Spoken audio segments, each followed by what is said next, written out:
Hi everybody, my name is Luke Marr and this is Haute La Mode, and today on Haute La Mode I have a very special guest who is going to be helping me talk about Beyonce's new music video for The Lion King, Spirit. And I'm going to let him introduce himself. Yes, my name is Darnell Jamal Lisby. I'm a fashion historian and curator here in the New York area. Love it. Tri-state. Yeah. Tri-state. Before we get any further into the video, if you guys are looking for a channel that talks about fashion in the most fun, sassy, bitchy, analytical way, this is it. You can go down below, hit the subscribe button, and turn on my post notifications. I mean, like, what dare to lose? You're already here. And if you guys are looking to see more from me, you can follow me on Instagram at Haute La Mode. I post some pretty poppin' fashion memes. My Instagram stories are always pretty lit.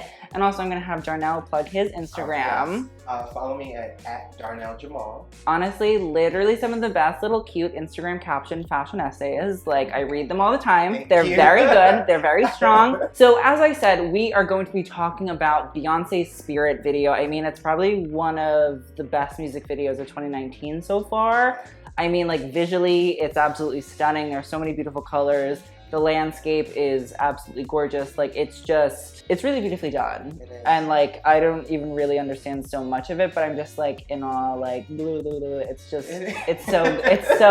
It's beautiful. It is gorgeous. And you know what I really enjoy about it is that she is really kind of doing what she did with Lemonade, is interpreting different variations of what she feels of different African cultures into her costumes. And I think that she's reliving, connecting with the song and the fashion. Yeah. So I think that's something that I find very powerful about her recent artistry, is that she's able to bridge both worlds together and make direct connections with the motherland and her music. So that's what I like most about the Spirit video, and also the album too, but I don't want to give that.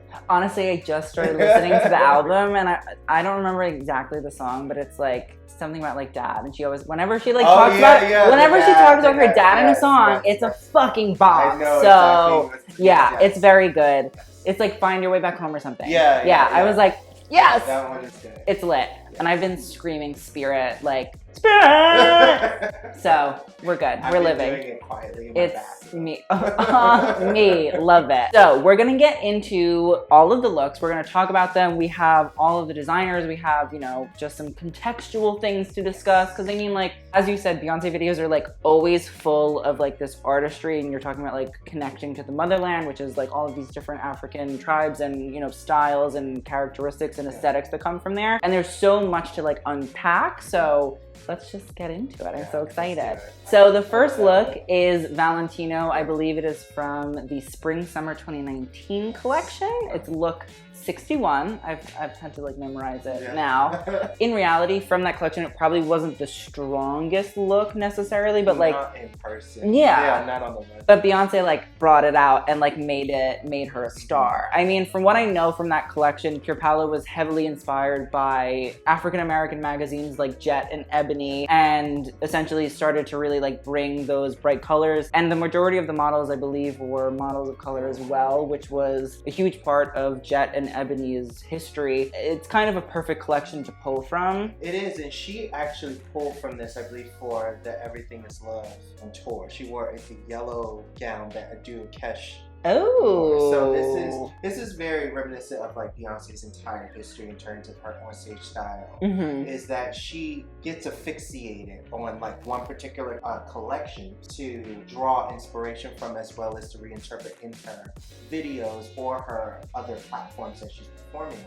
So she did this like back in 2003, where you have Crazy in Love. She wore a lot of Versace in there. But then on her performances for the BET Awards or for VMAs or any of those performances, she also wore Versace as well. And it's the same exact collection. Oh. So she likes to do this quite a bit. Okay. So that's like contextualizing Beyonce as, you know, a fashion icon and muse, and yeah. So aside from that, with this particular, in the context of this video, where it's like obviously connecting what you said, where Pure Palo loved, I guess, was just enamored by blackness and all the facets of blackness, whether it was in press of Ebony and Jet, and looking at like different events like the Ebony Fashion Fair, and this idea that Black people were looking to high fashion, wanting to embrace high fashion, and they have a way about themselves that's like this nascent and natural style about them. They're able to fuse the two of what's going on in Paris as well as what's going on in their own lives. And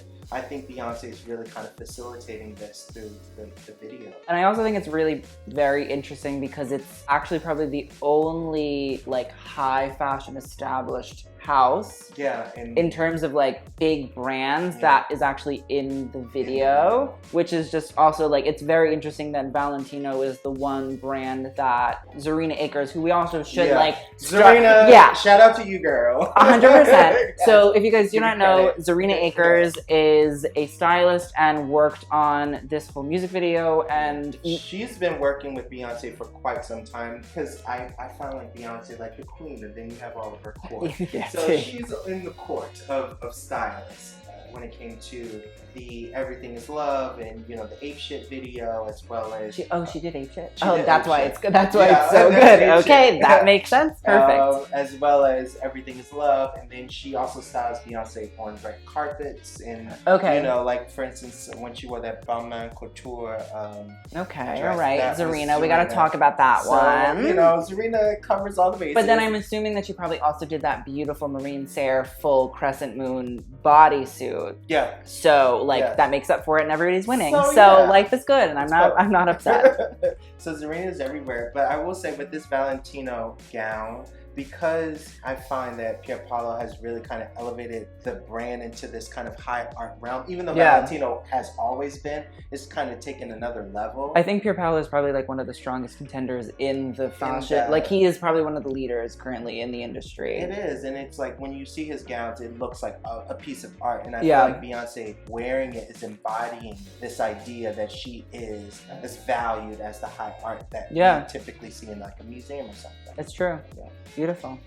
Let's move on. So the second look is actually blue, baby blue, icon, we love. So it's not like anything super crazy, but it is made by Microwave, which I believe is a brand that is coming out of Hong Kong. And I mean, it's a very subtle look. It's this really beautiful little lavender full moment, and it does match in with Beyonce's whole look. And it's very interesting because I think Blue is like, she's like 7 or 8 probably. She is? I forgot. And she's like, I remember when Blue was born, and I remember people were like, why did they name her Blue Ivy? And I'm like, you know what? She's an independent little girl. At 7 or 8 has like such a strong character that like when I picture her as this like very efficient young girl who's like super smart. She's like, everybody shut up. We're watching like this orchestra, and like everybody stop talking Tina, stop talking Mom, stop talking Jay. Like she's like, shut up.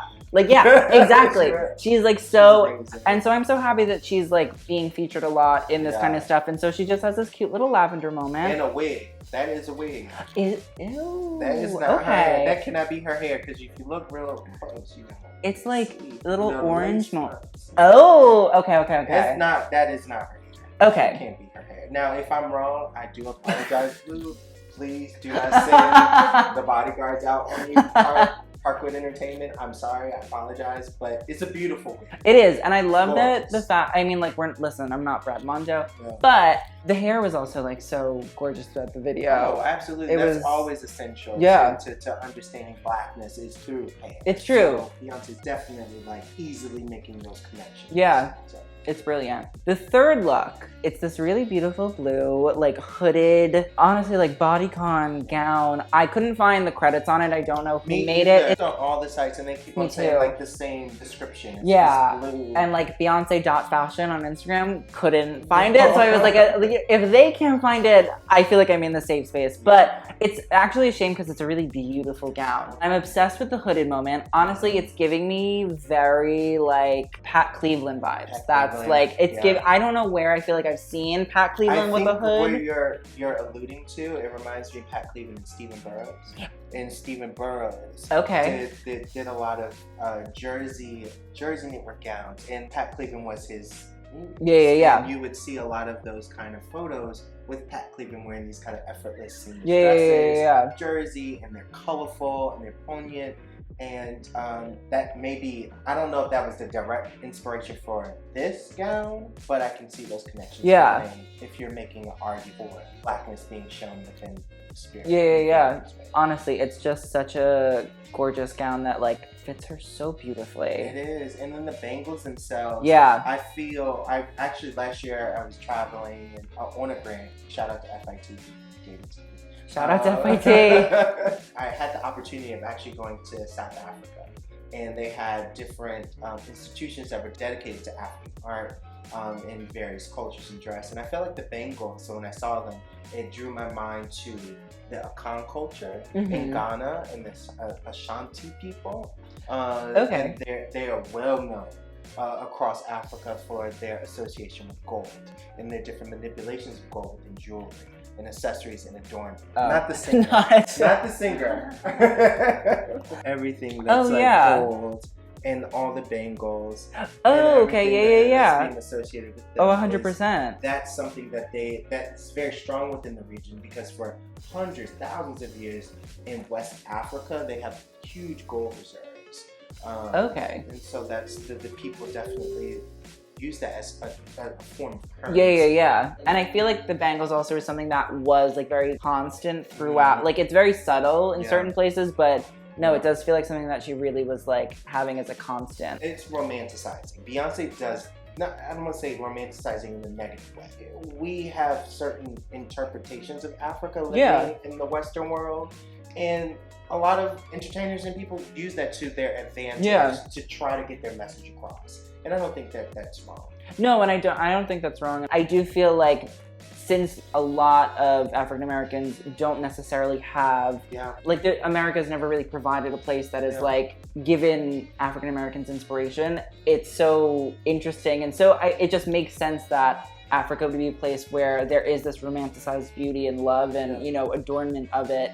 So it makes 100% sense, and absolutely. And ideally, you're hitting on the exact point that I'm alluding to.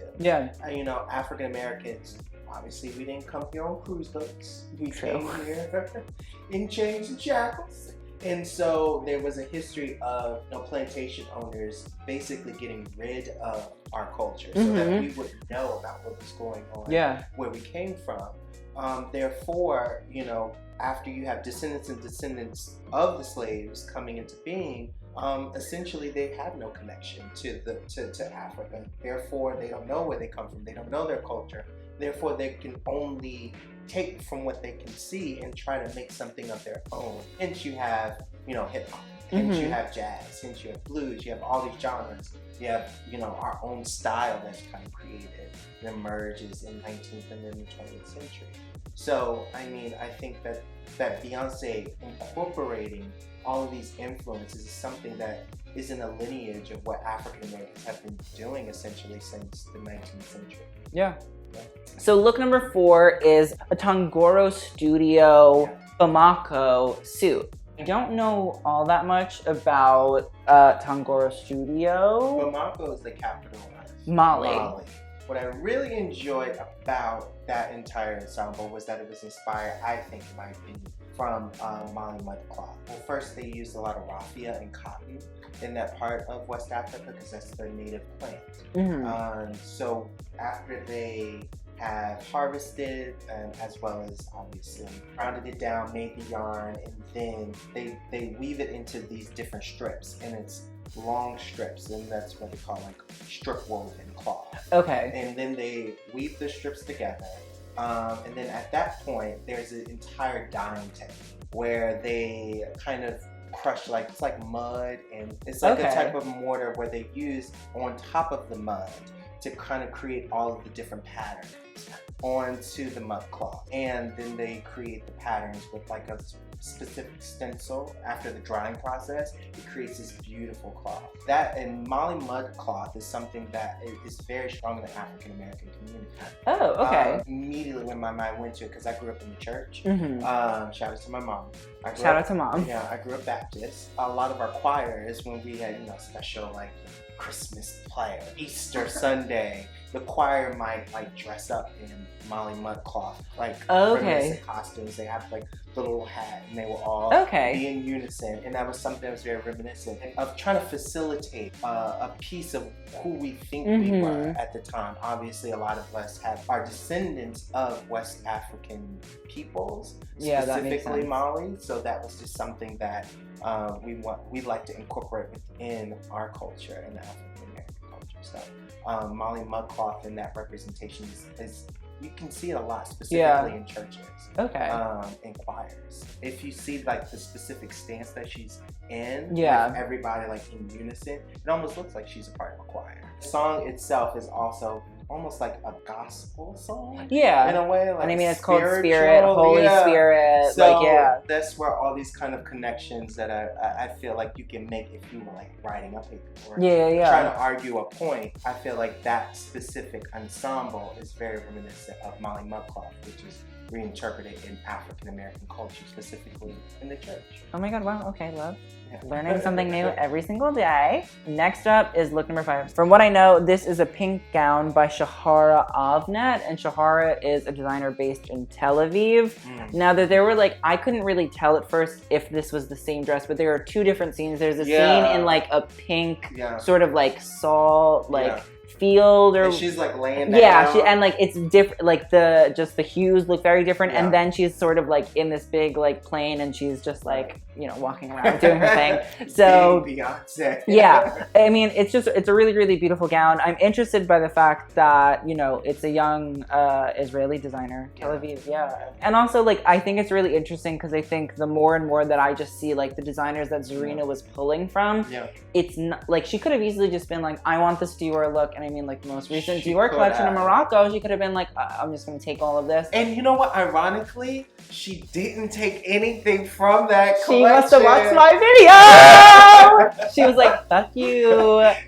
I feel like she probably would have got heat for that. Oh my God, yeah. It's like, I would have been like, Zarina, how dare you? Like, why would you do that? Oh, like, no. Because it's a little too tricky, that collection. I mean, like not to like bring up old stuff, but like every brand, I mean, in the past year, probably when this music video was being thought about and produced, I mean, everybody's had a little bit of a race controversy recently. So, I mean, like, I 100% get why she wouldn't want, and why the whole team would be like, we're good. So, no, I just think it's really interesting that it is a lot of young designers. It's very interesting. It's a gorgeous gown. And I love the way that they shot it in 2 different ways so that I was confused as shit as to whether or not it was the same piece.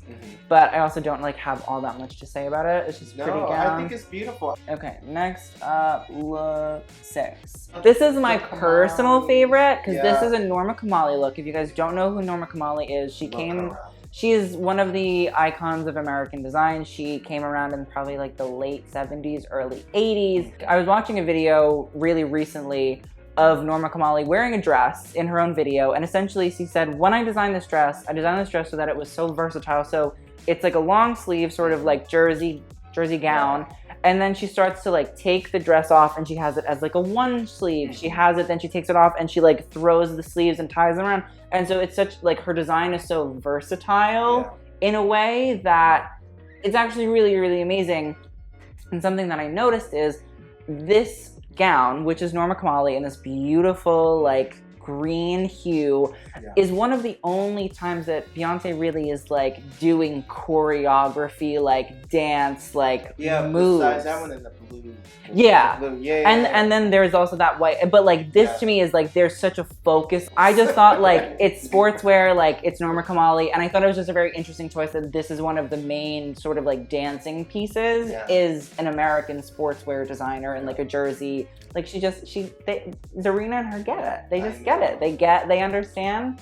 You gotta dance in a jersey moment. It's true. It's true. I mean, and I think you hit it on the nose. I mean, essentially, like dancing is an active, thing. So it's best to have like jersey on it. And I would imagine in this kind of weather, it's probably the most comfortable. Oh my God, yeah. And again, I think this dress in particular also alludes back to the earlier point of like connecting you to the church, because they look like liturgical dancers.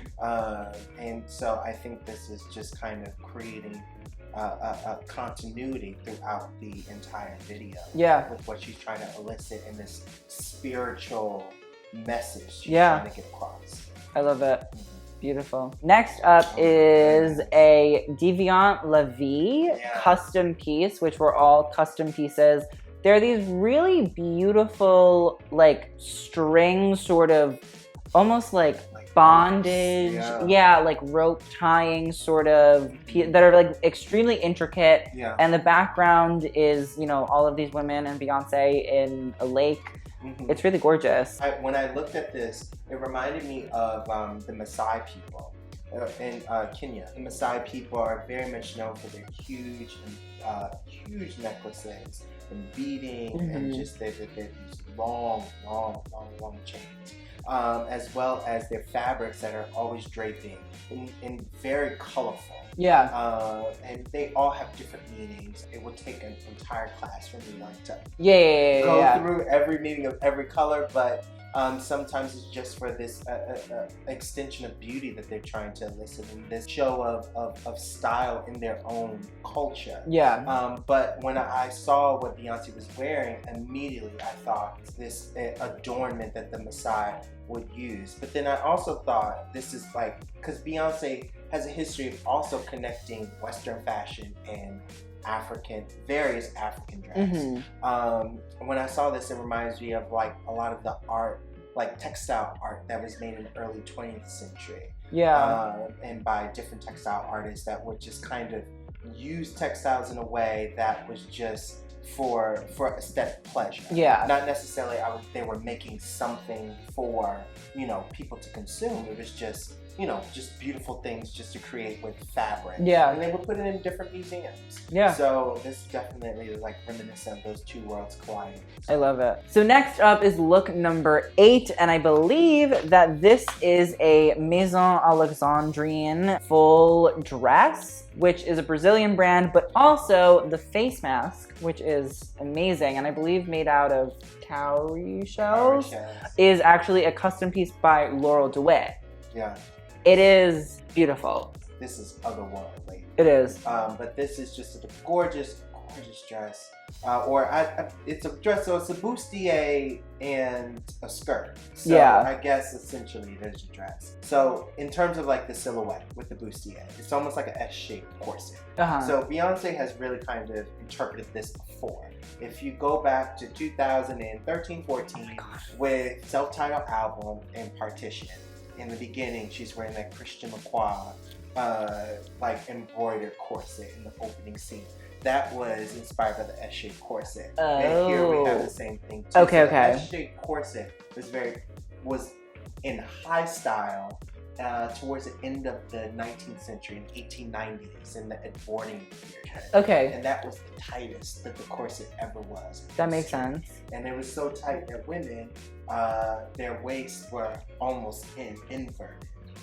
Holy shit. To the point where if they took a corset off, their breathing patterns would be thrown off. So sometimes they had to even sleep with the corset. I was gonna say, I feel like I watched a video on YouTube about a lady like that once. It was real. And doctors would tell these women, stop wearing this corset, but it was high style, it's fashion. I mean, listen, pain is beauty. Beauty is pain. You know? So you could talk about like the aspect of like the silhouette within itself. But then the waist is fucking cinched to the gods. Like it is, It makes you want to wear it.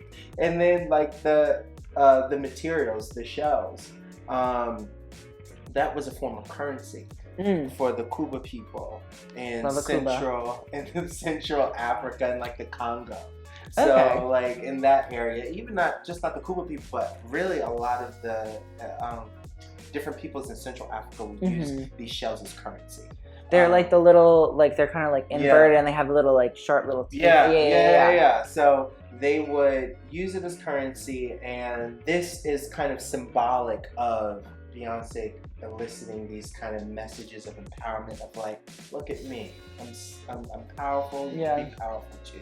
Oh, I love that. And if you even look back at like Ape Shit, even with the lyrics, you know, where she's talking about equity. You know, she's talking about monetary things that you can get yourself and that you need to empower yourself with you know, different forms of welfare, understanding business. And this is kind of like this subtle message that she's always eliciting, or has been eliciting in these past few albums. So and with the song itself, even though it's not like blatant, it's there. So, yeah, it's just a lot of different messages that are being integrated within this one ensemble that I think is just so effortless. Like there's that meaning behind it, and also it's just fucking beautiful. Like it's just so pretty. Like it's so great. And like I think the mask really, like, I don't know if it's a mask or a headpiece or, but like it is fucking stunning. And I can already tell that like a bunch of white people are like, how do I culture appropriate this without actually like fucking myself over? Because if someone designs this and this ends up on a collection, oh fucking Alessandro is gonna be like, oh my god, I love it, it's mine. It's true. God, but Alessandro. I hope nobody does, but like it's so beautiful that like I already see it. White people are just gonna be like, give it my precious, like it's. But we should make a bet on it. Okay, let's do it. $5 bet. Who do you think is gonna do it? Oh, I don't know. I don't know right off the top. You know what, Sarah Burton. Sarah Burton, I say Alessandro. $5 bet. Bam. Can't wait. Yo, Sarah. Let's do it. Sarah's an interesting choice. She's like not in my like culture appropriation scope, but like, all right, I'm excited. Maria Grazia is like too bland to try it. Next up, it's done by Hyun Nielsen, and it's from her Autumn-Winter 2019 collection. It is an ivory fringe coat, and I'm just gonna say, if you're looking to purchase the piece, it actually will be exclusively available at Selfridges in October. So if you need somebody hi Selfridges, please sponsor us to come through and say hi. And you know what? I'll wear it all the time. Me too. I wear it in every video. Yeah, I'm about it. Share it. Yeah. Oh, 100%. Yes. 100% yes. So this look, I mean, it's really just a really beautiful like fringe coat.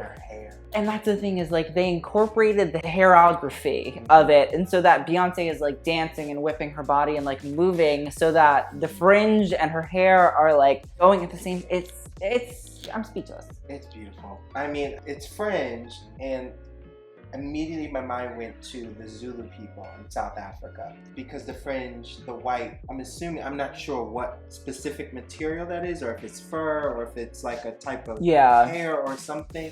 And the Zulu people, the men, they would wear white cowtails, and when they're doing their dancing or like a ritual dances, it flutters and moves. Oh, I love that. You know, and it just immediately my mind went to that. And the Zulu people are all known specifically with their history being very formidable warriors. And I actually met a lot of Zulu people when I went to Johannesburg, because a lot of them live there. Oh, interesting. And they're the nicest people too. Love it. They leave it all on the battlefield. Honestly, they're fun, but they only wear this during like holidays and whatnot. They don't like fight anymore. But immediately my mind went to that, and also to Ethiopia. I was looking in a book that I have about African textiles, and I was just like flipping through it, and I came across another. It was like a cape or shawl, another dress that warriors will wear specifically in Ethiopia. That was made of cow. Oh, interesting. Cow hair as well. So, I mean, it's very much associated with the eastern part of Africa.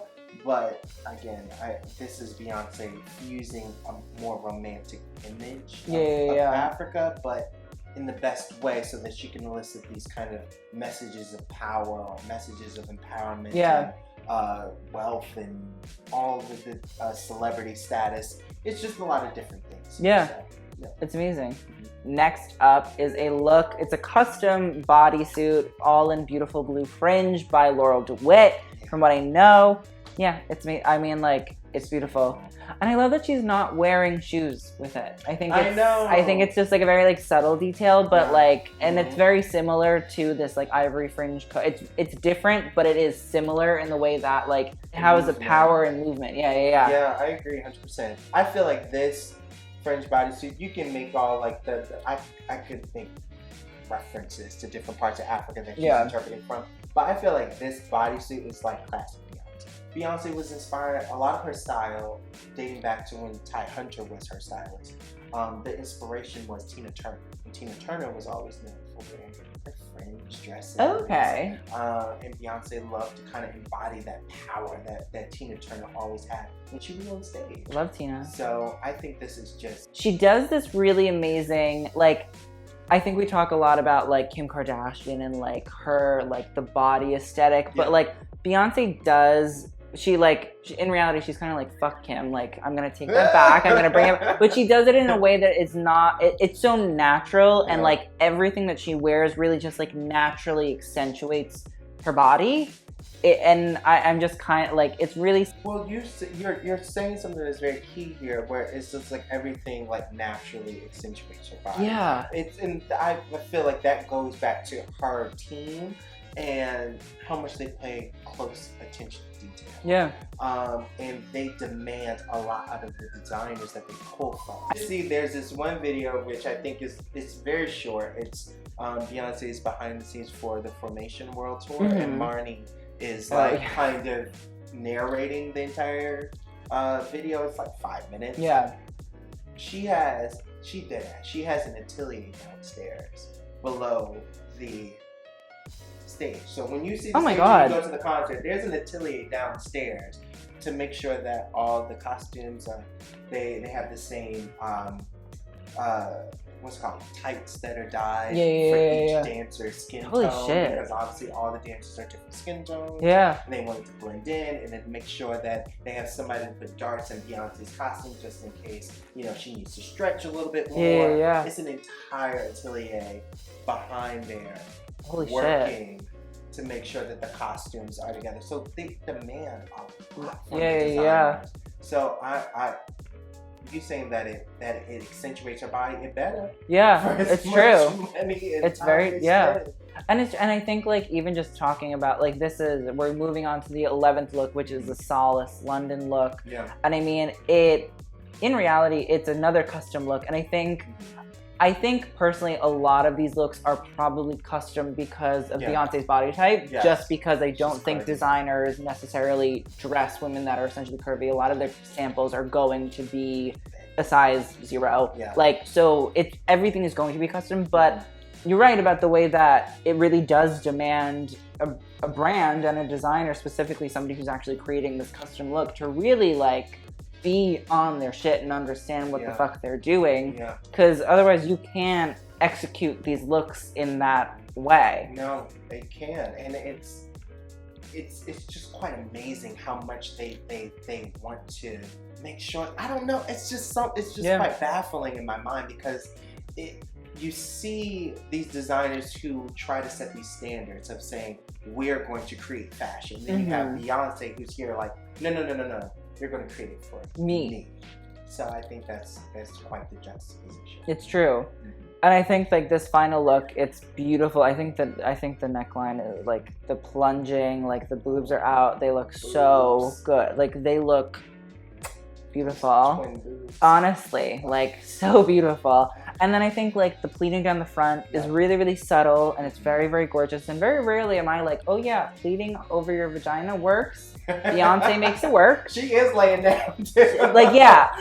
And I mean, even the sleeves, like the way that the sleeves are, they're quite big, they're quite baggy, but like, again, it's simple, but it's beautiful. Like she enacts color in such an amazing way. And like, a lot of these clothes could really eat up a lot of people. And like, but she just, it just doesn't eat her up. And it's amazing. Tailored perfectly. This pleated gown here, immediately my mind goes to a very traditional association that African Americans always make is Egyptian art. A lot of Black people and over time always use Egyptian art specifically because that was pretty much the only education that we received. Is like, oh, Africa, Egypt. Even though there's an entire continent full of so many different cultures. But this is like kind of playing off of that. And Beyonce is also responsible. She also has associated a lot of her costumes as well to Egypt. But I don't think it's out of ignorance. It's just out of something that she wants to show regality. And that like romanticization of like just like pulling from something that is there. Yeah. Because this dress reminds me of the strap gowns that ancient Egyptians used to wear. If you go to the Met, any of the large art institutions with Egyptian art, you'll see, you know, paintings, of course hieroglyphics and other forms of Egyptian art, whether statuary as well, of, you know, women being portrayed in strap gowns, which were always pleated. And men wore kind of like almost like, not a kilt, but it's like a sarong of sorts. Yes. It is very similar, and that was pleated as well. And then women also wore over top, and men too, because if it was at nighttime, it was a bit cooler in Egypt. They would wear like a calisiri, so it was like over dress. And that was pleated as well. So. And I mean, even like this is like probably not super direct, but an indirect thing to me is that Beyonce recently has been working so heavily with Balmain, and I mean that one couture collection, which like. You know, it was heavily inspired by Egypt, and so I think, like it really does definitely play into like Beyonce's aesthetic and who she's been working with, and you know, it does. No, it's true, and so I mean, it's kind of like a perfect way to sign off this whole video. So. That is the end of our discussion on the Spirit video. I want to thank Darnell so much. Like literally, I'm so like couldn't have done this without you. It's so amazing. You brought so much amazing insight that my little white gay twin gas would have been like, I don't know what that is. So no, thank you so much for coming. Again, everybody follow Darnell at your... Darnell Jamal. At Darnell Jamal, please. It's below. Here it is. So thank you guys so much for watching. I will see you guys in the next video, and you have to TTYL. Oh my god, he knows! Normally nobody ever knows, so I'm so happy.